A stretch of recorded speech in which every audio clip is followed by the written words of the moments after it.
What if everything you believed about your life, your family, your past, your identity, was a lie? On the day of her wedding, Emily discovers a truth so powerful it shatters everything. A mysterious song, a man from the shadows, a father she thought was dead. This isn't just a love story. It's a story about choosing who you become. Where are you watching from? Tell us in the comments. And don't forget to subscribe so you never miss the next unforgettable story. Emily Carter woke to the soft amber light of morning filtering through the sheer curtains of her childhood bedroom. Outside, the autumn breeze stirred golden leaves across the quiet Vermont landscape. Her old house creaked faintly with the sound of life, her mother moving downstairs, the faint clink of dishes, the distant hum of preparation. The world was waking up with purpose, but inside Emily, time felt strangely still. She lay still beneath the quilt her grandmother had sewn years ago, staring at the ceiling while her heart pounded with a quiet urgency. Today was her wedding day. The words felt surreal, too big to fit inside her. She let them echo silently for a while, willing them to settle somewhere inside the storm of excitement, nerves, and something else, something colder, that churned at the edges of her mind. It wasn't doubt, not about Jake, never about Jake. He had been her rock, the man who steadied her when everything else felt like it could spin apart. They met 4 years ago at a downtown coffee shop, both reaching for the last blueberry muffin. That moment, awkward, charming, annoyingly cinematic, turned into late-night talks, weekend hikes, and quiet dinners under string lights. Jake was solid, steady, kind, everything Emily had ever wanted. And yet, as she reached over to her nightstand and picked up the letter left for her by Nina, her best friend since grade school, a knot of tension twisted a little tighter in her chest. The envelope was pale pink, sealed with a gold heart sticker. Nina's handwriting danced across the front in smooth loops.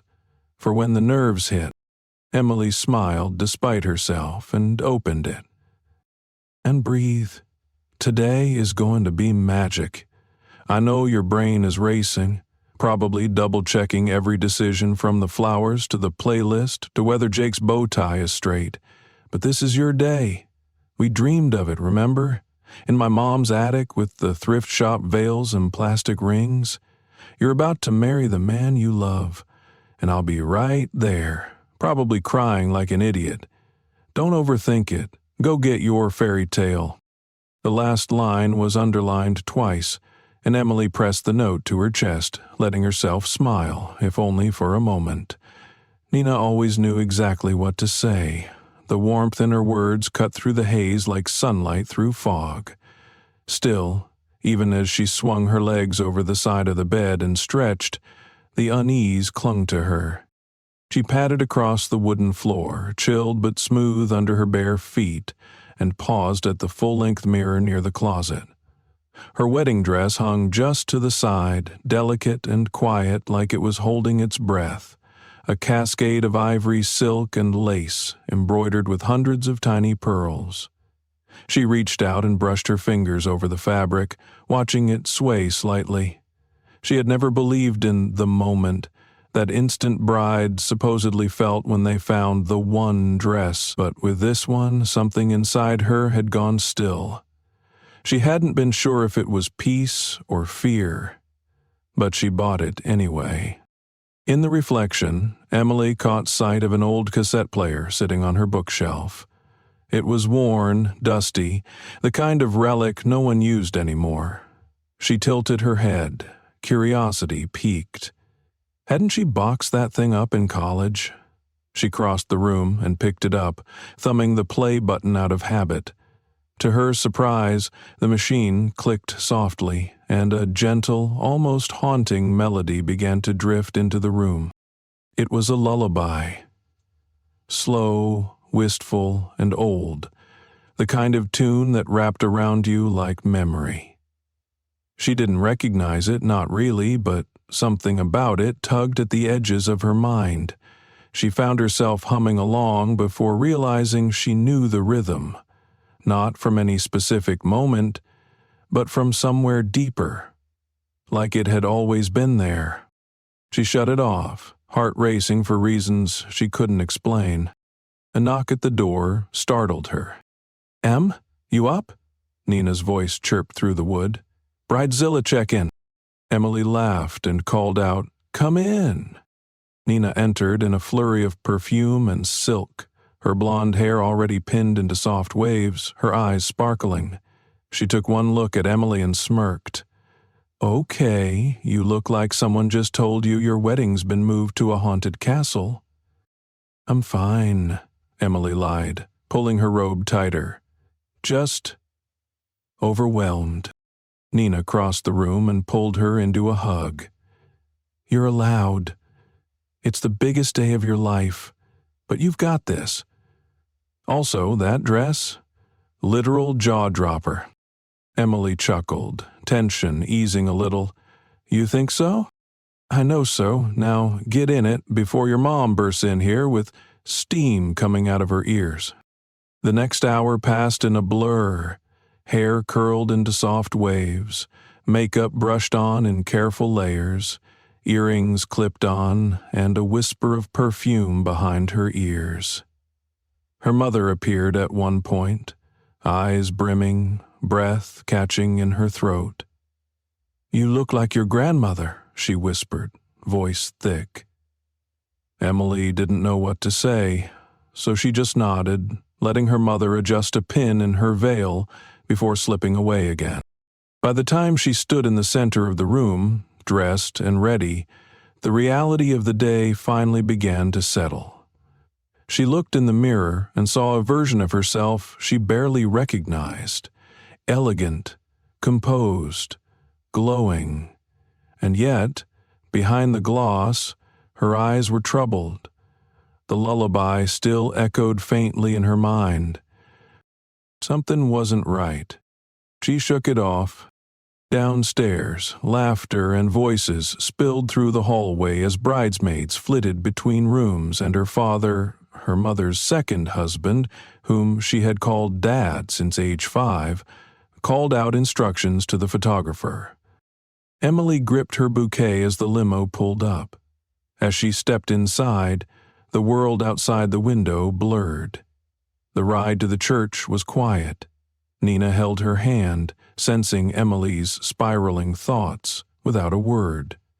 When they pulled up to the stone steps of the chapel, a hush fell between them. "You good?" Nina asked softly. Emily nodded. "I think so." The chapel stood like something out of a storybook. Towering stone walls, stained glass windows glowing in the early afternoon sun. Guests were already filtering inside, murmuring greetings, rustling programs, their faces shining with expectation. Emily watched them from the bridal room behind the sanctuary, her heart drumming a little too fast. She hadn't seen Jake yet. Tradition, they said. She wondered what he was thinking. Was he nervous? Was he excited? Was he hiding something? "No, don't go there." A soft knock came again. "It's time," said the coordinator with a reassuring smile. Emily stepped forward. As the organ swelled, her breath caught in her chest. The doors opened, and the sunlight seemed to pour in like gold. She took her first step into the aisle, bouquet trembling slightly in her hands. The church was full, but her eyes found Jake's instantly. He stood at the altar in a crisp black tux, his dark hair just slightly tousled, his hands folded in front of him. He looked at her like she was the only thing in the world that mattered. That was Jake. Always steady. Always sure. And yet, as she moved closer, the unease returned. Stronger now, no longer a whisper, a thrum, a signal. A voice in the back of her head saying, "You're walking towards something. but you don't know what it is." Emily shook her head slightly, dismissing the thought, and continued her slow, steady walk down the aisle. As she neared the altar, Jake stepped forward. Then, unexpectedly, he leaned in and whispered, "Emily, turn around." Her brow furrowed, confused. "What?" "Just turn around." So she did, and what she saw made the breath catch in her lungs. There, on the second-floor balcony of the church, stood a choir, a group of nearly 24 strangers in black robes. They hadn't been part of the plan, she was certain of it. The organist wasn't playing. No musicians had been hired beyond the pianist. But the choir stood silently, eyes focused. Then they began to sing. And the song they sang, it was the lullaby. Her lullaby. The one from the cassette player. The one she had hummed her whole life without knowing why. Her bouquet slipped a little in her hands. Her gaze drifted across the faces in the choir, some young, some old, all unfamiliar, until one wasn't. One man stood still as stone among them, watching her, not singing, just watching, and something inside Emily cracked wide open. For a moment, Emily couldn't breathe. The song surrounded her, filled every inch of the church, each note unfurling like smoke through stained glass and stone.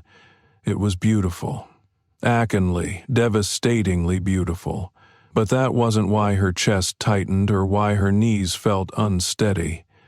It was because she knew this melody, not just in the casual way one knows a song from the radio or a lullaby from childhood.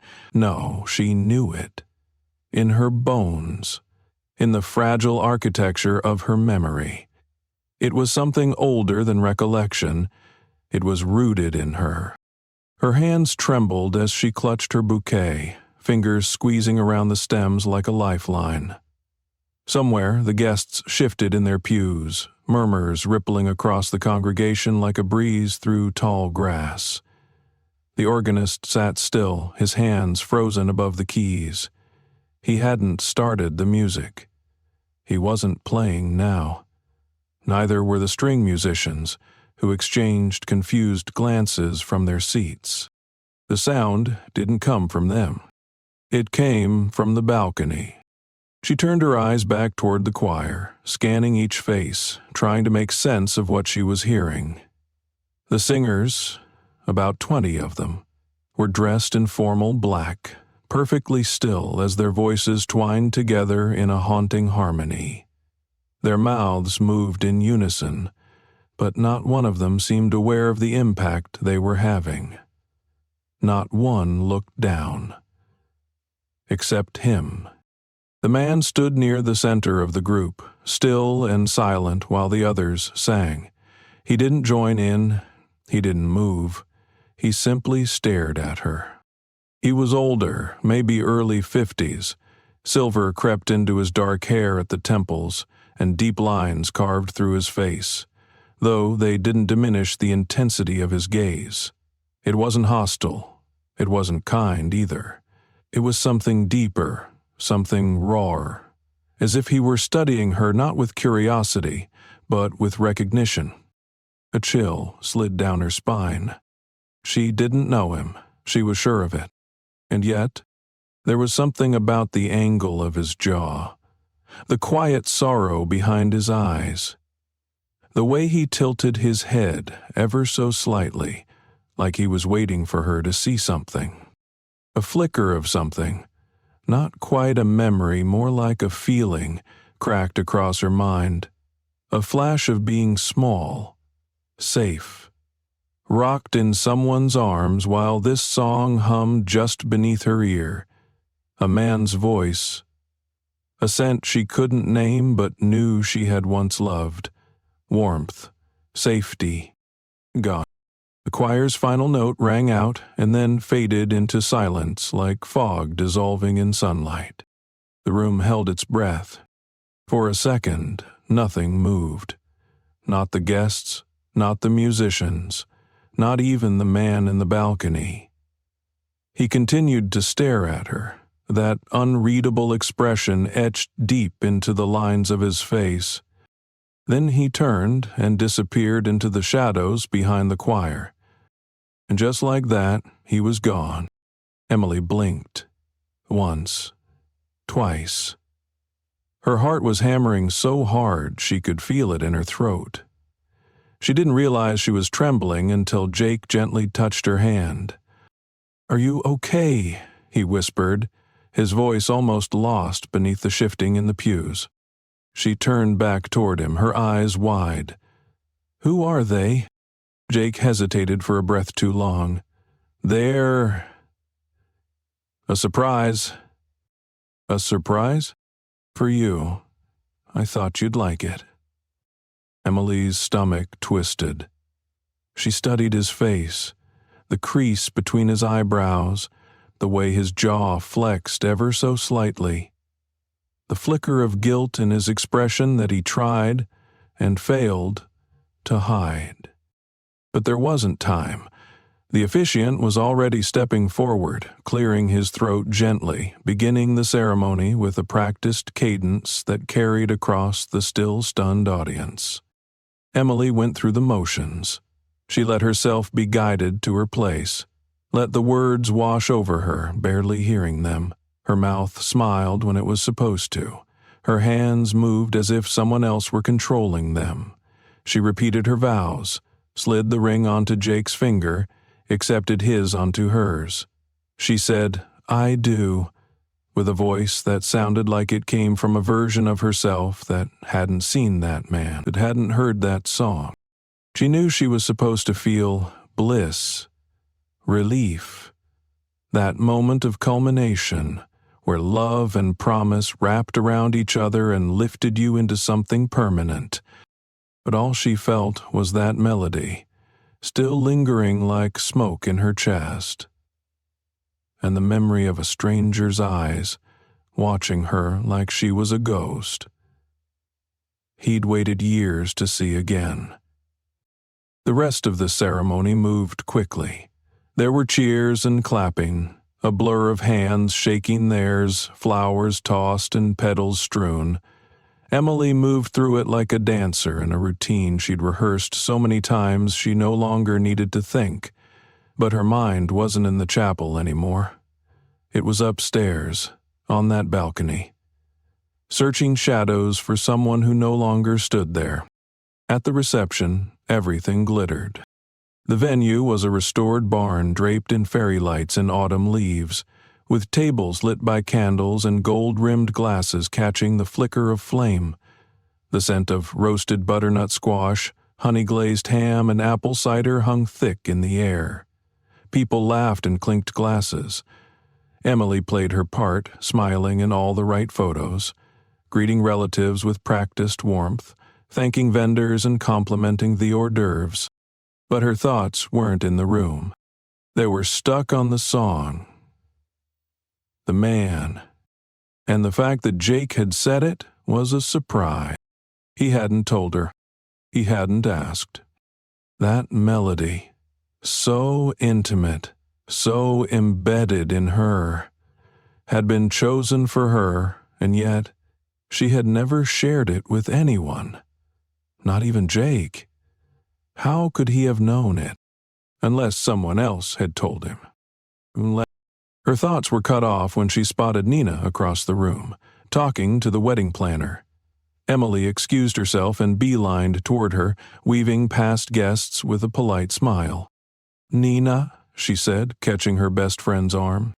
Nina turned, her eyes lighting up. "There's the blushing bride." Emily didn't return the grin. Did you arrange the choir?" Nina blinked. "What choir?"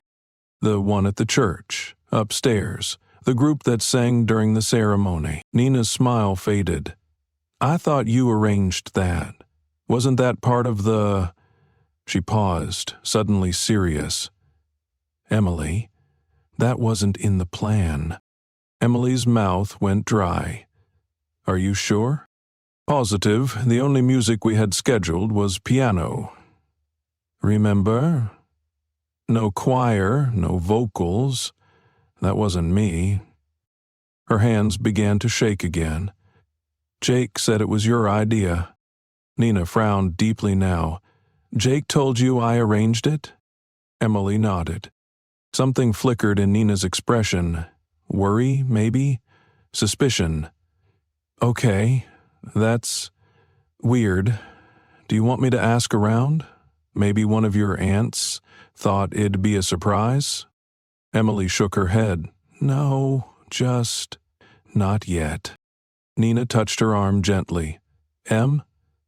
What's going on? Emily hesitated, the words piling up in her throat like traffic. She didn't know how to explain it.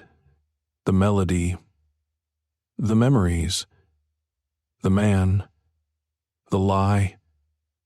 Her chest felt like it was caught in a vice, but she couldn't say it, not yet, not until she understood it herself. I'm fine, she lied, just tired, overstimulated. Nina didn't believe her, but she let it go. Okay, but if you need me, I'm right here. Emily smiled faintly. Thanks. As the night wore on, she found herself scanning the crowd again and again, looking for a face that wasn't there. The man hadn't come to the reception, or if he had, he'd already disappeared. But as she sat at the head table, pretending to sip champagne, a folded note was slipped discreetly into her hand. She turned, but the person who gave it to her was already gone, into the crowd. The note was written on heavy cream-colored paper. The handwriting was unfamiliar, neat but firm. It read, You don't remember me, but I've never forgotten you. Her heart thudded in her chest like a drumbeat. Her gaze flew again to the entrance, the balcony, the corners of the room. Empty. And yet, for the first time all evening, she wasn't cold anymore. She was burning. The reception pulsed with music and light, a warm golden glow spilling from the chandeliers above and twinkling along the string lights wrapped around the beams of the barn's high ceiling. Laughter burst like bubbles across the space, guests leaning in close to share stories, toasts rising, glasses clinking in celebration. But Emily barely felt any of it. She sat at the head table, her smile thin and mechanical, a ghost of the joy everyone expected her to be radiating. Her fingers curled around the folded note in her lap, its weight impossible for how light it truly was. You don't remember me, but I've never forgotten you. 10 words, that was all. But they reverberated through her like aftershocks from an earthquake. Her eyes flicked across the room again, scanning the sea of bodies, pausing at every unfamiliar face. The man in the balcony wasn't here, or if he was hiding in plain sight. She needed answers. She stood, brushing down the front of her dress with trembling hands, and made her way through the crowd. The music shifted to something upbeat and familiar. Jake's uncle dancing with her cousin, spinning in clumsy, joyful circles. But it all felt so far away. As she weaved through tables and swaying bodies, she finally found him. Jake, standing near the open bar with 2 of his college friends, a glass of whiskey in hand, laughing like everything in the world was just fine. She tapped his arm. He turned, face lighting up when he saw her. Ha, there's my beautiful wife. Emily didn't smile. We need to talk. His smile faltered, just slightly. Now? She nodded. Now. Jake glanced at his friends, then followed her quietly to the side hallway near the coat room, away from the music and celebration. The lighting here was softer, shadows pooling in the corners, the muted hum of the bass vibrating through the walls. Emily turned to face him, voice low. Who was that man in the choir? Jake blinked. What man? The one who didn't sing. The one watching me. I don't know. They were all just performers. Her stomach sank. Jake, don't lie to me. He exhaled, pressing a hand to the back of his neck. It was supposed to be a surprise, something meaningful. Meaningful? Her voice trembled with something between disbelief and fury. That song, how did you even know about it? I didn't. Not exactly. It was just something he told me you'd recognize. Emily froze. He told you? Jake hesitated, then nodded slowly. Yes. Her blood turned cold. So you do know who he is. Jake's jaw tightened. Listen.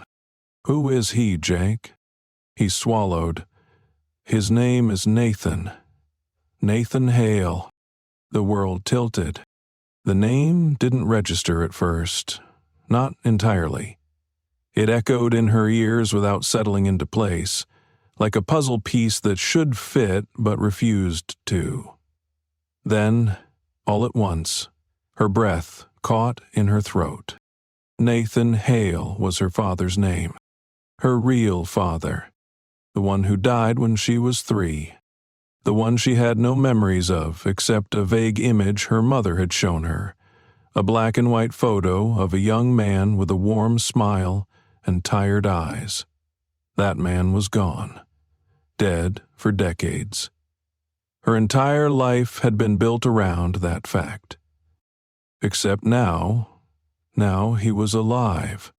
You're saying, that man, that was my father? Jake's silence was answer enough. Emily took a step back, her hands shaking, nausea curling in her stomach. You knew? All this time? You knew he was alive and never told me? I didn't know how to tell you, Jake said quickly. It's not like he just showed up last week. He's been looking for you for years. He found me. Contacted me through a mutual friend. At first, I didn't believe him either. Her voice dropped to a whisper. How long? About 6 months. 6, her voice cracked. 6 months? You kept this from me for 6 months? I was trying to protect you, Jake said, his voice tight. I didn't want to overwhelm you before the wedding. I thought if you saw him today, heard the song, maybe something would click. And it did, didn't it? Uh-huh. Her stare could have frozen fire. You don't get to decide how I remember my father. You don't get to bring ghosts into my life without telling me. I didn't know what else to do, Jake whispered. He said he didn't want to force anything, just to see you, just to be close. I thought I was doing the right thing. Emily turned away, tears burning the corners of her eyes.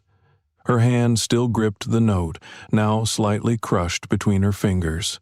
She didn't know what hurt more, the fact that her father was alive after all these years, or the fact that the man she loved had kept it from her. Behind her, Jake said quietly, "It wasn't supposed to be like this." She didn't turn around. No, it wasn't. Emily walked away, slipping back into the party with her chest hollow and her mind spinning. The lights, the laughter, the music. It was all wrong now. Nothing felt real. She barely noticed as people congratulated her, hugged her, told her how beautiful she looked. She smiled when expected, laughed when prompted, but the edges of everything were blurry. Sometime later, she found Nina again, leaning against a wooden post near the dance floor, sipping cider. "Hey," Emily said, her voice low. Nina turned. "You okay? You disappeared for a bit." "I need to ask you something." Again. Emily hesitated. That man in the choir, the one not singing. Did you see him? Nina furrowed her brow. Yeah, kind of hard to miss. Have you ever seen him before? No. Nina's voice slowed, eyes sharpening. Emily. Who is he? Emily looked at her, the words bitter in her mouth. He's my father. Nina blinked. I thought he died when you were little.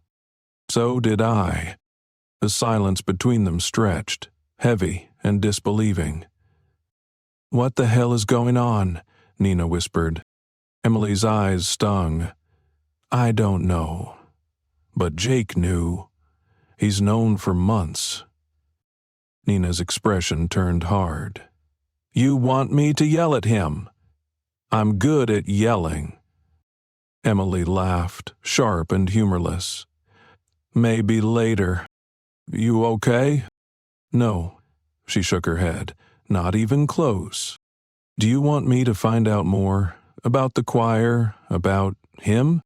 Emily paused, then slowly shook her head. Not yet.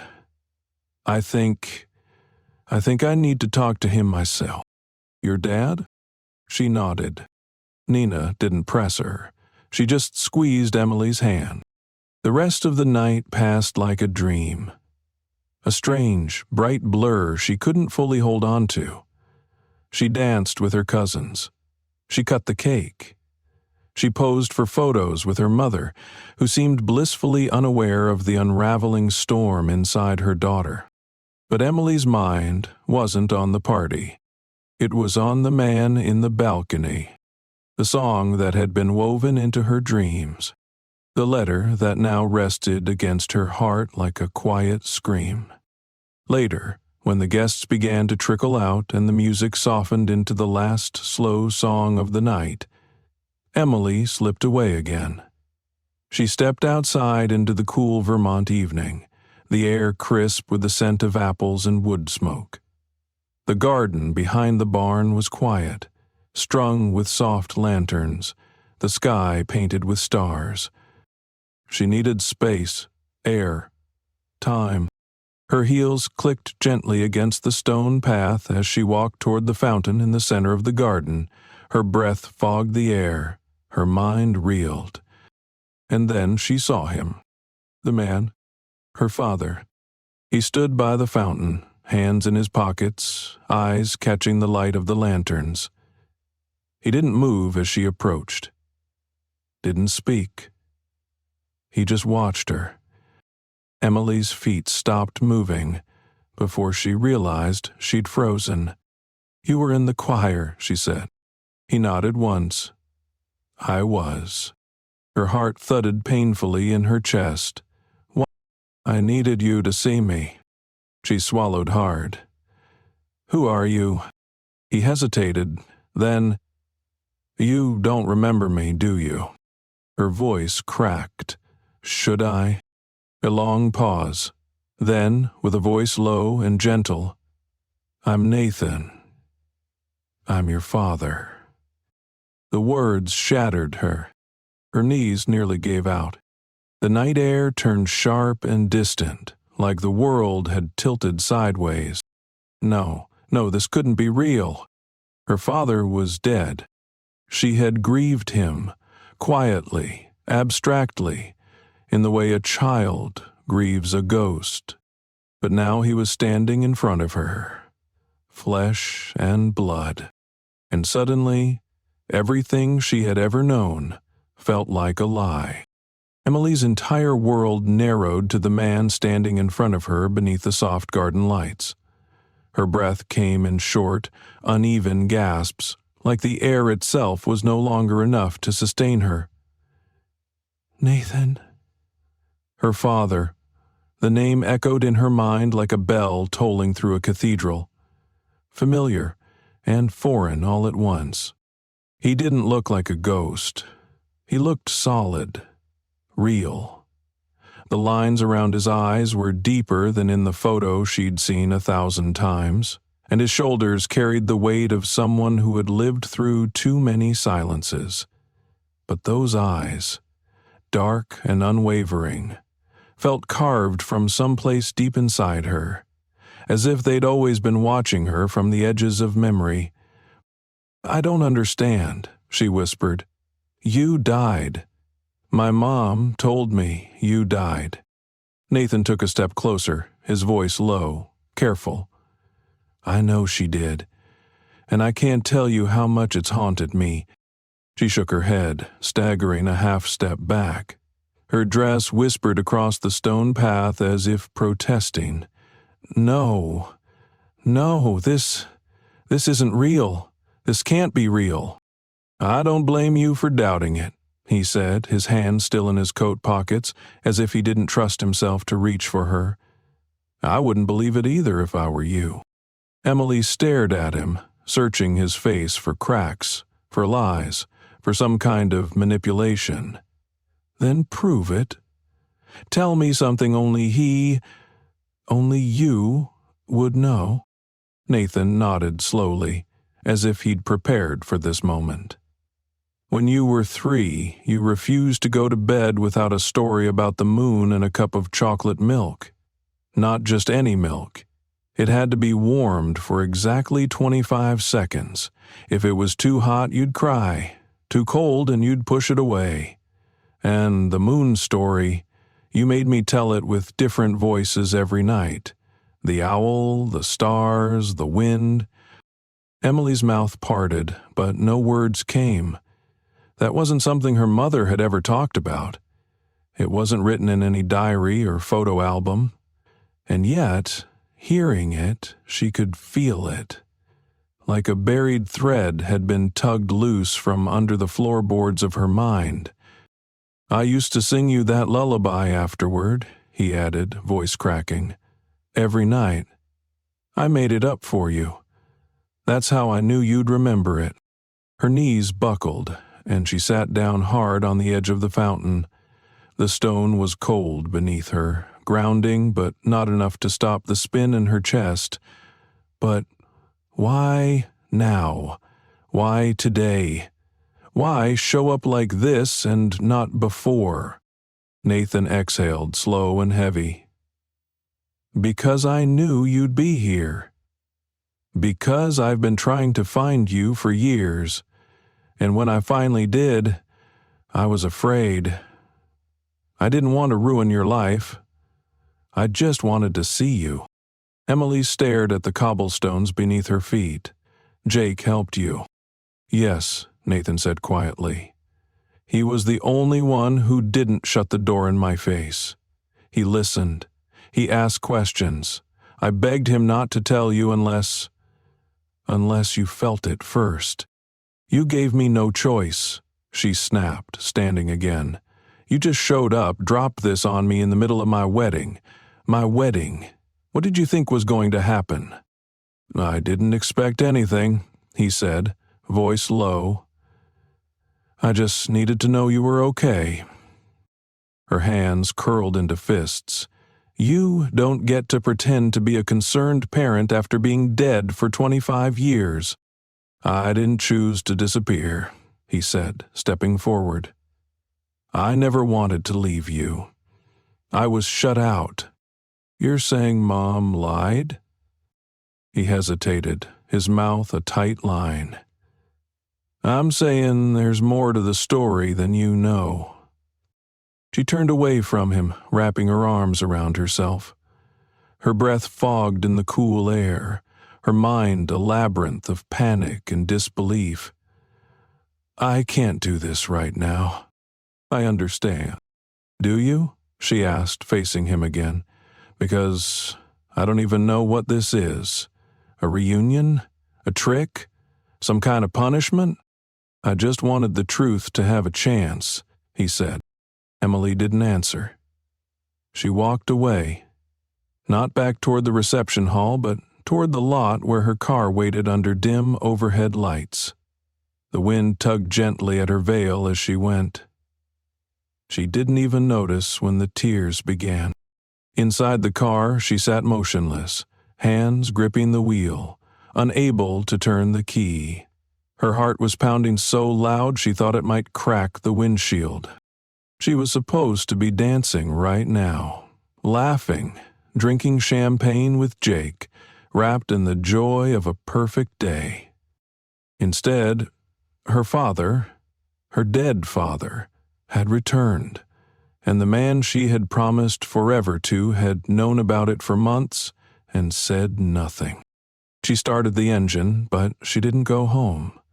She didn't even know what home was anymore. Her feet guided her on instinct, and before she realized it, she was pulling into the driveway of her mother's house. The porch light was on. Emily sat in the parked car for a long time, watching the glow spill through the window like warmth she wasn't sure she deserved anymore. The house looked the same as it had since she was 5. White siding, ivy creeping up the porch rails, wind chimes dancing in the breeze. She got out. The door opened before she could knock. Helen stood in the doorway, her face pale, her expression unreadable. "You saw him," she said. Emily's stomach dropped. "You knew." "I hoped I was wrong. Don't lie to me." Her mother closed her eyes. "Come in." Emily stepped inside. The air was warm, thick with the scent of lavender and something baking. An automatic habit her mother had when she was nervous. The living room was lit with soft yellow lamplight. Everything felt painfully familiar, as if her life hadn't just detonated outside these walls. Helen sat down slowly on the edge of the couch, clasping her hands together like she was bracing for a storm. "I need the truth," Emily said. "All of it." Her mother nodded. "I owe you that." Emily sat across from her, arms crossed, heart pounding. "I told you your father died," Helen began, "because in every way that mattered, he had." Emily said nothing. "When we met, Nathan was magnetic, brilliant, passionate, but he had secrets. Even then I could tell. He was involved in something. I never fully understood it. He called it business, but it was darker, dangerous." Emily's eyes burned.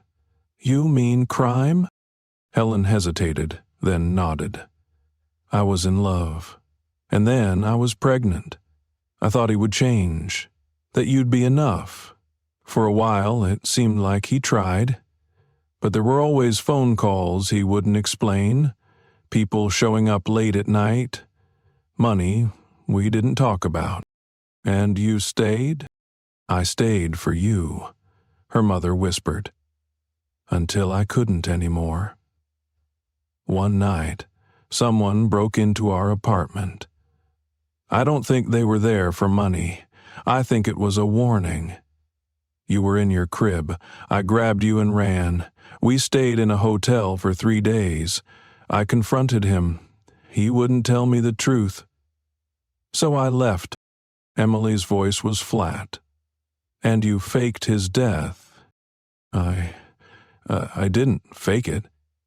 I just let you believe it because I thought it was safer, because I didn't know what else to do." The air in the room pressed down like a weight. Emily leaned forward.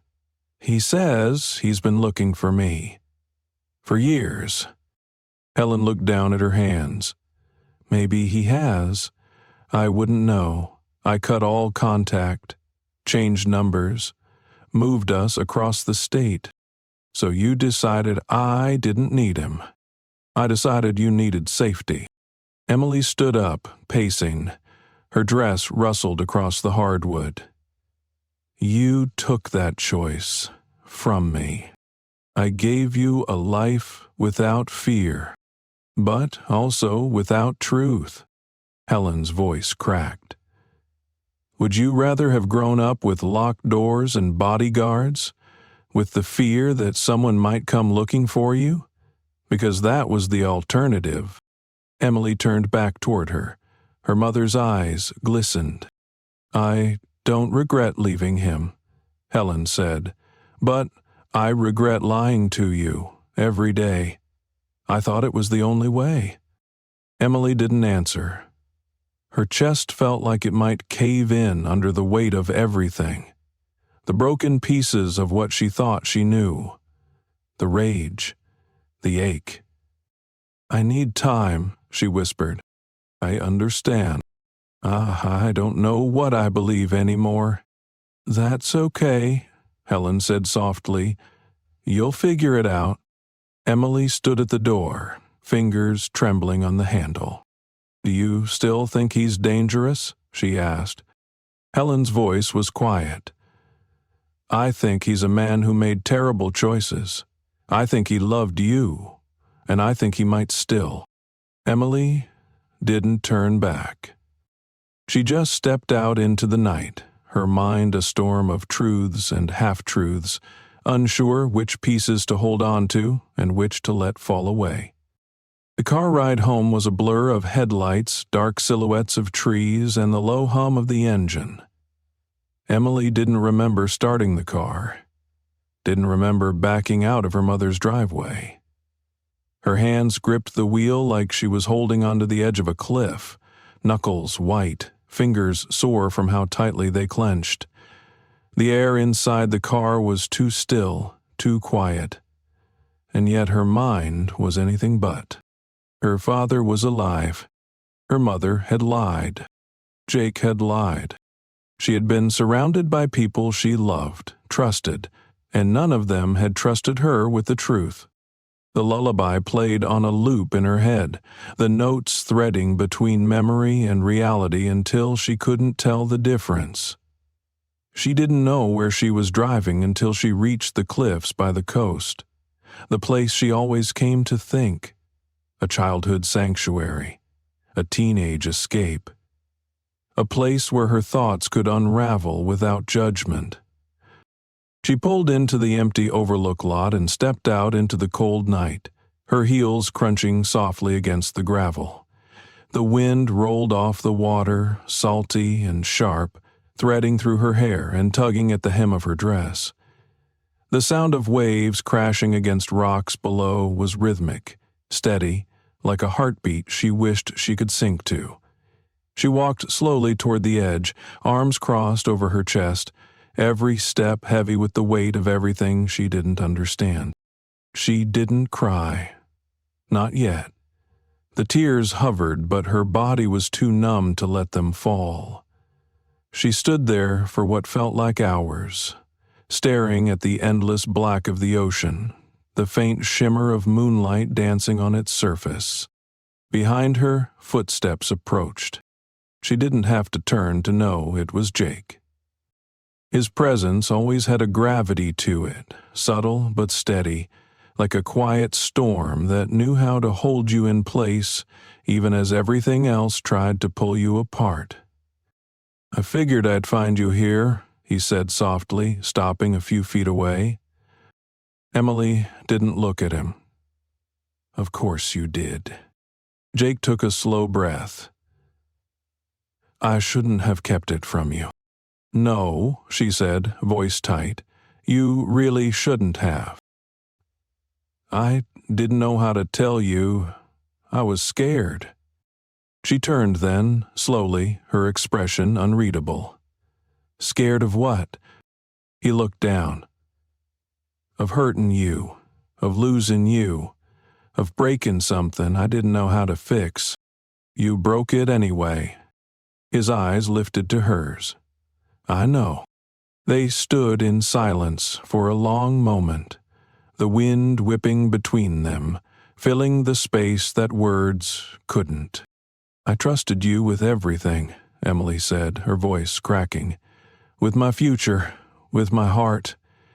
And you decided that I wasn't strong enough to handle the truth." "I didn't think that," Jake said quickly. I thought the timing would matter. That if you met him without all the baggage, you'd feel it first, that maybe you'd remember something beautiful. And if you didn't, then we could protect you from the rest. So you decided for me." He didn't respond. His silence was louder than anything he could have said. I don't know if I can trust you again," she whispered. Jake stepped closer, but not close enough to touch. I understand. You don't get to say that. You don't get to understand. You knew Jake. You knew what he was to me. You knew the song. You saw the look on my face in that church. I did, he said softly. And it killed me. But I wanted it to be your moment. Not a conversation over coffee. Not a bomb I dropped on a Tuesday afternoon. I thought, maybe it would unlock something in you. I didn't know it would feel like betrayal. She laughed bitterly. It is betrayal. Jake's shoulders sagged. He looked older tonight. Not in years, but in the way a man does when something breaks inside him and he knows he can't fix it with flowers and apologies. He's not who I thought he'd be, Emily said, more to herself than to him. He's not a monster. He's not what I imagined when I pictured the man my mother ran from. She didn't lie to hurt you, Jake said quietly. She lied to protect you. She believed what she was doing was right. Emily closed her eyes. Then why doesn't it feel that way? Jake stepped beside her now, close enough that she could feel the heat of him, but he didn't reach for her. He didn't try to hold her. I don't expect you to forgive me, he said. I need you to know that I never meant to hurt you. I love you. That's all I've ever tried to do. The words settled between them, soft and painful. Emily let the silence stretch until it frayed at the edges. I need to talk to him again, she said finally. Jake nodded. Okay. I need to know who he really is, what he did, why she left. You deserve that. I need to find out who I am in all of this. Jake's voice was barely audible. And me? She hesitated, her heart a mess of contradiction. I don't know yet. He nodded, slow and understanding. I'll wait. She turned back to the sea, letting the wind rush through her hair, tears finally slipping down her cheeks. Not because of Jake or even Nathan, but because of the overwhelming ache of not knowing who to believe. Of being a daughter caught between two histories that couldn't both be true. The next morning, the sky was a watercolor of pale pink and steel blue. Emily didn't sleep. She sat by the window of her bedroom, the wedding dress still hanging like a ghost in the corner, its beauty now quiet and strange. She had spent years dreaming about this moment. About waking up as a wife, about breakfast in bed, about honeymoon suitcases and photos filled with laughter. Instead, she felt like she was standing at the edge of a cliff that had never been on the map. She got dressed in jeans and a sweater, pulled her hair into a loose braid, and slid the note from her father into her coat pocket. Then she called the number Jake had given her the night before. Nathan picked up on the second ring. Emily, he said, her name like a sigh. Can we meet? Yes, any time.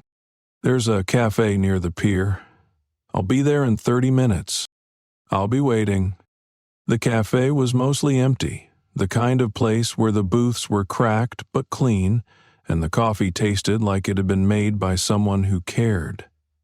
Emily spotted Nathan at a corner table by the window, his hands wrapped around a ceramic mug. He looked like he hadn't slept either.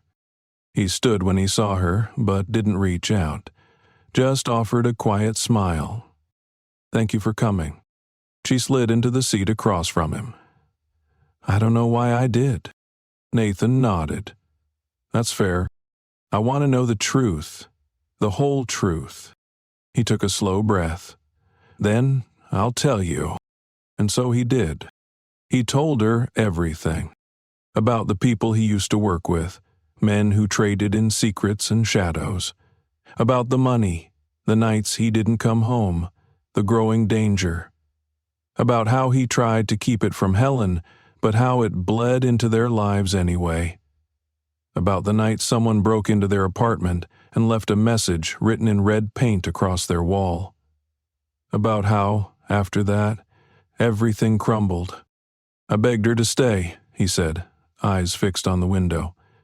But I couldn't promise her I could walk away from it all, not fast enough, not completely, and so she left, and I let her. Did you ever look for us? Emily asked, voice small. I tried, he said, for years, but you changed her name, her number, moved you across state lines. She was good at hiding, and I didn't want to bring danger to your doorstep. So I stopped. I waited. Until I found your engagement announcement. Until I found Jake. Emily studied him. Do you still live that life? No, he said simply. Not for a long time. And, if I believe you, what do you want from me? Nothing, he said. Just a chance to know you. Even if that's only as a stranger who once rocked you to sleep. Her throat tightened. I don't know if I can trust you. I don't expect you to, he said, but I'll be here, if you ever want to try. Emily looked down at her hands, then out at the sea beyond the window. She didn't know what came next, but for the first time, she wasn't afraid to find out. Emily stepped out of the cafe into the brisk ocean air, her fingers still wrapped around the paper cup of half-drunk coffee. The salty wind tugged at the ends of her braid, biting gently at her cheeks. She stood on the sidewalk for a long moment, letting the conversation with Nathan swirl inside her like the tide, pulling, dragging, churning up pieces of her that had been buried for years. The truths he'd told her, some clear, some muddy, clashed against the truths her mother had raised her on, and in the middle of it all stood Jake, who had watched the whole storm build and said nothing. She couldn't go home. Not yet. The walls of her house would feel too tight, too full of silence and ghosted plans. Instead, she drove. The car moved aimlessly at first, weaving through familiar roads until her subconscious landed her in front of Nina's apartment building. The brick facade rose like a warm embrace, its windows lit with the soft glow of morning.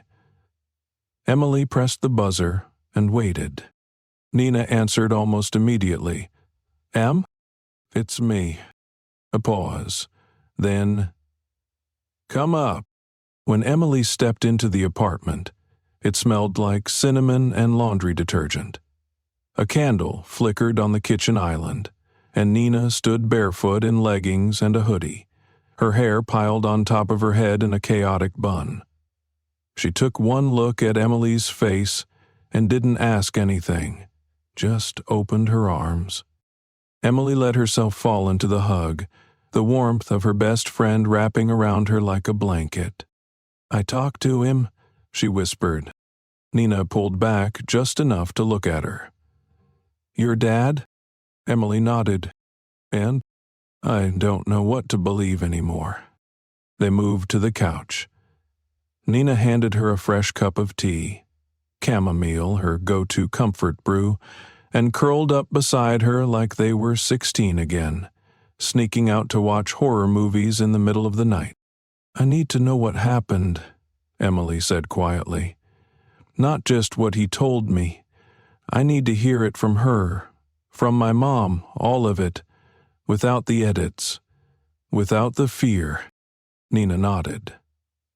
Do you want me to go with you? No. I think I need to do this alone. Okay, but if you need backup, emotional, verbal, physical, I'm only a text away. Emily gave her a small smile, her first real one in what felt like days. Thanks, Nina. Always. That afternoon, Emily drove to her mother's house again. The sky had shifted from soft blue to golden haze, the sun beginning its descent. As she pulled into the driveway, the tension curled in her gut like a coiled spring. She stepped out of the car slowly, the gravel crunching under her flats. This time, she knocked. Helen opened the door, her expression taut but calm. "I was hoping you'd come back," she said. Emily nodded. "I need to understand." Helen stepped aside to let her in. They sat in the living room again, but it felt different now. There was no heat in the room, no confrontation sparking between them. Just a heaviness. "I talked to him," Emily began. "He told me a lot about his life, his choices, the people he used to be around, about the night you left." Helen folded her hands in her lap. "And do you believe him?" "I don't know. That's why I'm here." Her mother looked away, her voice thin. "What did he say about me?" Emily hesitated. "That you left because he wouldn't walk away. That you thought it was the only way to keep me safe." Helen exhaled, and for a moment she looked tired in a way Emily had never noticed before, not just physically, but soul deep. "That part's true. I tried to stay, for you, but it was like living with a shadow. I never knew who might show up at our door. I never knew what danger might follow him home, and when I asked questions, he gave me charm instead of answers." "Did you love him?" "I did. So much that I ignored the warning signs longer than I should have." Emily's throat tightened. "Did he ever hurt you?" "No," Helen said quickly. "Not physically. Never. But he hurt me with every promise he broke. Every night he disappeared without a word. Every time I caught him lying to my face and chose to believe him anyway." Emily sat back, the tea cooling in her hands. "He said he let you go. That he didn't fight you because he thought you were doing what was best." Her mother looked surprised. "He said that?" Emily nodded. Helen went quiet for a long time. Then, softly, "I thought he'd come after us. I thought he'd try to take you. That's why I changed our names, moved cities, cut off everything. But he didn't. He disappeared. And part of me hated him for it, because it meant he agreed, that he really had let us go." Emily studied her mother's face, the years of fear and guilt etched into the lines around her eyes. "Did you ever regret it?" Helen looked down. "Only when I watched you fall asleep, holding that stuffed bear he gave you. Or when you asked why your friends had dads and you didn't. Or when you hummed that lullaby and I couldn't bring myself to tell you where it came from." The silence that followed was fragile, a delicate balance of memory and pain. "I don't know what to do," Emily said. "You don't have to do anything," Helen replied. "Not yet. You have time to feel everything, to ask every question, to be angry." "I'm already angry," Emily admitted. "At you, at Jake, at myself, for not asking more, for not knowing." Helen reached across the space between them, placing her hand over Emily's. "I never wanted to make your world smaller. I just wanted it to be safer." Tears welled in Emily's eyes. She blinked them back, not ready to let them fall. "I wish you'd trusted me more," she whispered. "I wish I had too," her mother said, voice breaking. "You deserved the truth, even if it was ugly." They sat like that for a while, quiet, hurting, but together. Not healed, not whole, but beginning. When Emily left, the sky had turned to amber and violet. the first stars just starting to flicker above the horizon. She drove without music, letting the sounds of the road fill the car. Her mind wasn't settled, but it wasn't spinning either. There was a strange stillness inside her now, the calm that followed after a storm had blown through and taken everything not nailed down. She needed space, distance, but she also needed honesty. So she texted Jake, "We need to talk. My place, 1 hour." His reply came within seconds. "I'll be there." Jake arrived right on time. He looked like he hadn't slept either, his jaw unshaven, his eyes rimmed with exhaustion. Emily opened the door and stepped aside to let him in, saying nothing. He moved into the living room, standing awkwardly near the couch like a guest unsure of his welcome. She sat on the armchair across from him, legs tucked beneath her, arms crossed loosely. He waited. "I talked to my mom," she said. Jake nodded. "And?" "She told me the truth, or at least her version of it. It wasn't easy, but I get it now. Why she ran, why she lied." He stayed silent. "She thought she was doing the right thing. So did you.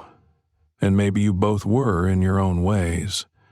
But none of it changes the fact that you both took my choices from me."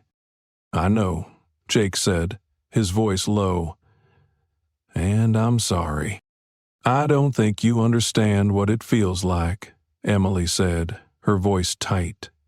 "To have your entire life rewritten in the space of 2 days. To suddenly question everything you thought was solid." Jake took a step closer. "You can ask me anything. Yell at me. Throw things if you want. I deserve it." Emily shook her head. "I don't want to yell. I'm too tired to yell. I just want to know if we're still us." He looked at her, something breaking across his face. "I hope so, but I don't know either." She nodded slowly. "Then we're on the same page. I still love you," he said. "That hasn't changed." "I believe you," she replied, "but I don't know if that's enough right now." Jake didn't argue. He didn't plead. He just stood there, hurting with her. After a while, Emily stood. "I need time." "I'll wait," he said again. She walked him to the door. He paused there, looked at her like he wanted to say something more, but didn't. He just nodded and left. Emily closed the door softly behind him, leaning her forehead against the cool wood. The silence in the house wrapped around her, not heavy this time, but contemplative. She walked to the living room window and looked out at the stars above, constellations blinking like questions. She didn't have answers yet, but for the first time she wasn't afraid of what they might be. The morning air smelled like salt and possibility. Emily stood barefoot on her back porch, a mug of untouched coffee cradled in her hands as she watched the sunlight stretch across the treetops. It was quiet, too quiet, in a way that magnified the noise still clattering around in her head. Nathan's voice, her mother's trembling confessions, Jake's heartbreak. All of it overlapped like out-of-sync music, a soundtrack of someone else's life she now had to learn how to live in.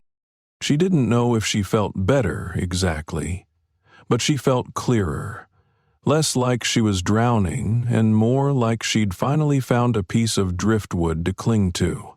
For now, that was enough. The lullaby, his lullaby, still lived in her bones. She'd woken, humming it again without realizing, the tune clinging to her like fog. It no longer haunted her. Instead, it followed her, gentle and unresolved, like a question waiting to be asked. She had spent her entire life imagining her father as an absence, a missing puzzle piece, a silent story. But now he was something else, something real. And real meant complicated. It meant messy truths, bad decisions, human flaws. He wasn't a ghost. He was a man. And despite everything, she wanted to see him again. Not because she trusted him, not because she forgave him, but because there were still questions, dozens of them, gnawing at the edges of her understanding. Questions about herself, about her past, about the life she could have had and the one she still might. So she called. Nathan answered on the first ring, as if he'd been waiting. "Emily," he said, "can we meet again?" "Yes," he said without hesitation. "Name the place." She didn't want another dim cafe or coastal lookout. She needed something that felt neutral, honest.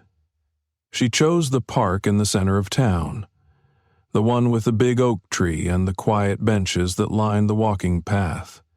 It was open, unpretentious, a place where strangers could pass each other in peace. He was already there when she arrived, sitting under the tree, dressed simply, jeans, a gray sweater, his coat draped across the back of the bench. He looked like someone who had aged slowly and deliberately, carrying every regret with him like a permanent weight. His eyes lit up the moment he saw her, but he didn't stand, didn't move. He let her come to him. "Thanks for meeting me," Emily said as she sat down. "I'd have waited all day if I had to," Nathan replied. She looked down at her hands. "I have more questions. I'll answer everything, anything." She nodded, then glanced sideways at him. "Why the lullaby?" He smiled softly, a sadness behind it. "Because it was ours. You were never a good sleeper. Your mom tried white noise, ocean sounds, even reading you weather reports, but none of it worked. So I started humming. Just notes at first, then more structured. Over time, it turned into something, a melody. I never named it. You always just called it the song." Emily closed her eyes for a moment. "I've had it stuck in my head my entire life. I thought I made it up." "I was hoping you'd remember," he said gently, "that it might unlock something." "It did," she admitted, "but not in the way you think. It didn't make me run into your arms. It made me confused, angry. It felt like emotional blackmail." Nathan flinched. "That wasn't my intention. I didn't want to manipulate you. You wanted to control the moment. I wanted you to feel something before I forced a story on you. Something deeper than words, something you couldn't deny." Emily let that sit for a beat. She could understand the logic, even respect the vulnerability of it, but that didn't mean she forgave it. "What happened after Mom left?" she asked. Nathan exhaled slowly, watching the leaves tremble in the breeze. "I was numb. I kept telling myself it was temporary, that she just needed space. But weeks passed, then months, and when I finally realized she wasn't coming back, I broke. I tried to find you, but she covered her tracks too well. I thought about hiring someone, but I was afraid of dragging you into a world I barely escaped myself." Emily turned toward him. "What kind of world?" He was quiet for a long moment. "The kind with no rules. The kind where loyalty is everything until it isn't. I worked in security, on paper, but really I was an enforcer, not for the mob, not officially, but close. A private protection firm that dabbled in intimidation and surveillance. It paid well, too well, and I convinced myself it was okay as long as I wasn't the one hurting people." Emily's skin prickled. "Were you?" "No," he said, "but I stood by. I kept secrets. I watched men get hurt, watched families break apart, and I told myself it was fine because I was providing for mine. And when it came too close, I told your mom I'd walk away, he said. But the truth is, I didn't know how. By the time I realized what I was involved in, I was already too far in to just leave. She said someone came to the apartment, left a message. Nathan nodded, jaw tightening. They were sending a warning, not to her, to me. But that was the moment everything changed. She packed a bag, took you, left me a note, and then she was gone. Emily's heart ached with the image of it. Her mother, terrified, clutching a toddler, and vanishing into the night. You didn't try harder to find us? I wanted to, he said. But every time I came close, something stopped me. Fear, guilt, pride. I thought maybe she was right. Maybe you were better off without me. But you still watched from a distance. I never stopped looking, he said. And when I found Jake, I thought maybe this was my second chance. Not as a father, maybe, but as a man who needed to make peace with the past. Emily stared down at the ground, the sunlight cutting through the trees in slanted beams. You understand why I don't know if I can forgive you. I do. You left a hole in me, not just because you were gone, but because no one would tell me why. I spent my life thinking I was abandoned, or cursed, or broken. Nathan looked at her, his eyes rimmed with unshed tears. I'm sorry, Emily. For all of it. If I could go back. I don't want you to go back, she said. I want to move forward, but I need time. I need space. He nodded. You have both, as much as you need. She stood. I'm not promising anything, not yet.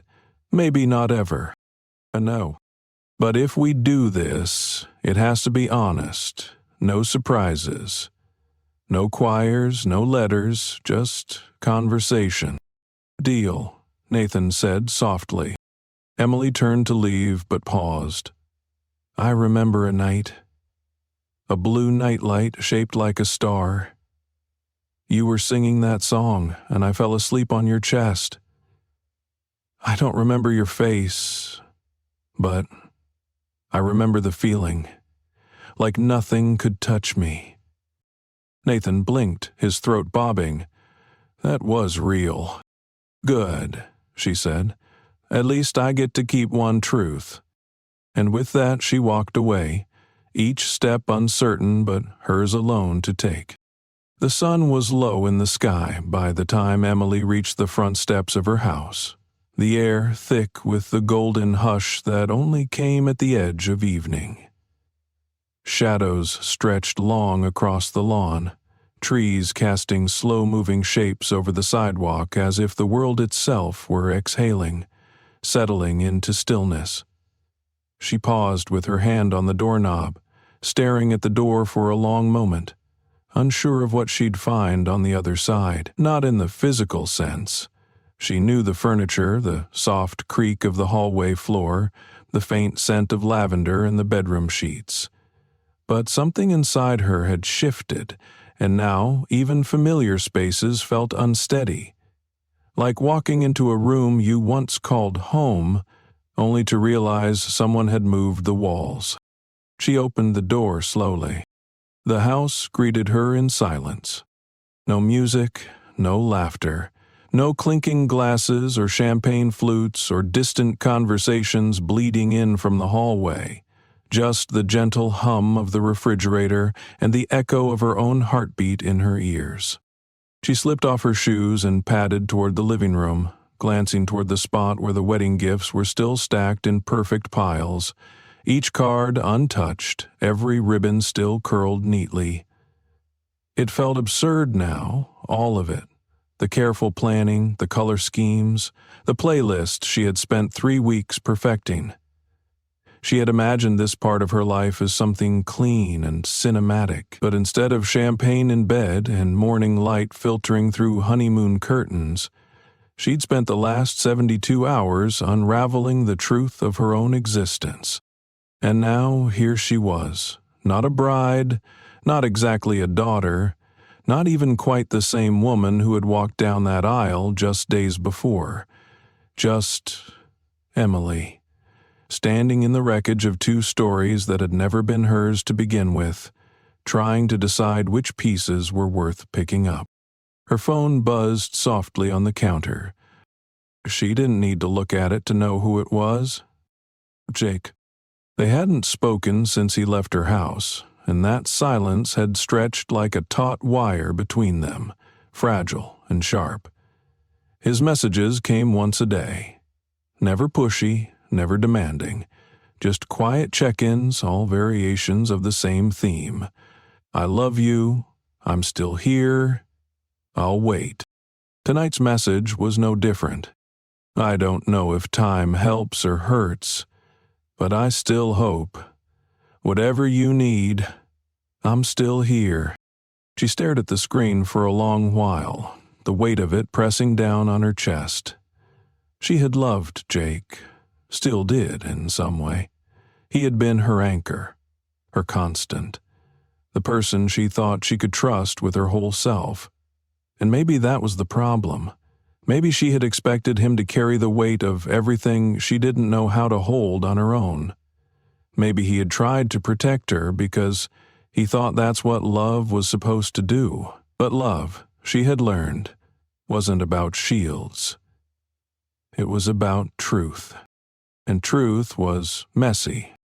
She typed slowly, her fingers trembling slightly. Come over. The moment the message sent, a flutter of something stirred in her chest. Nerves, maybe. Or resignation. Or the quiet hope that closure, at the very least, might be waiting on the other side of that conversation. When the doorbell rang 40 minutes later, she hesitated before answering it. Jake stood on the porch, hands in his coat pockets, eyes tired but gentle. He looked like he'd aged in the last few days. Not in years, but in the softness around his eyes, the quiet set of his shoulders. Like he had finally allowed himself to break, if only a little. Hi, he said. She stepped aside to let him in.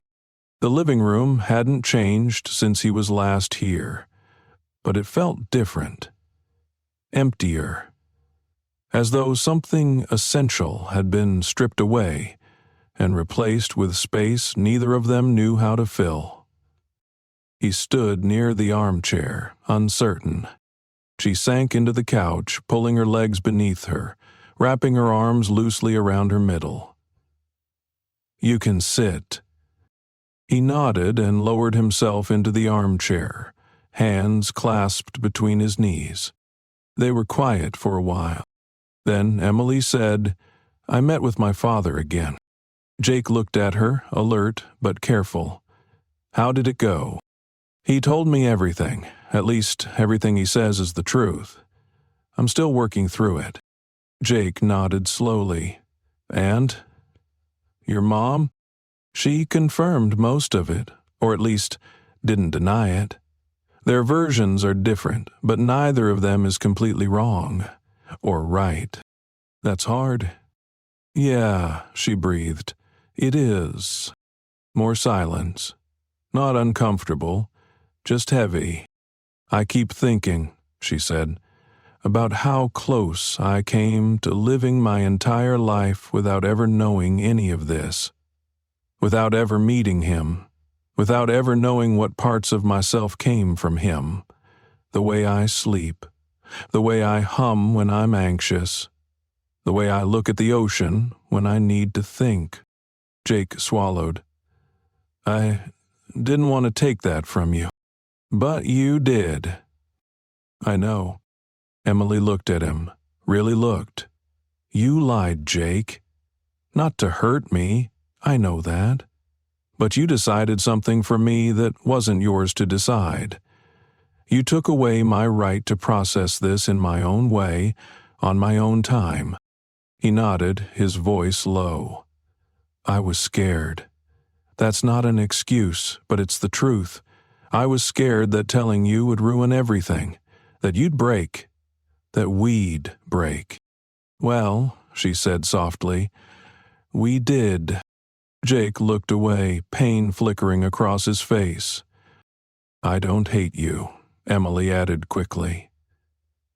"But I don't know if I can love you the same way I did before.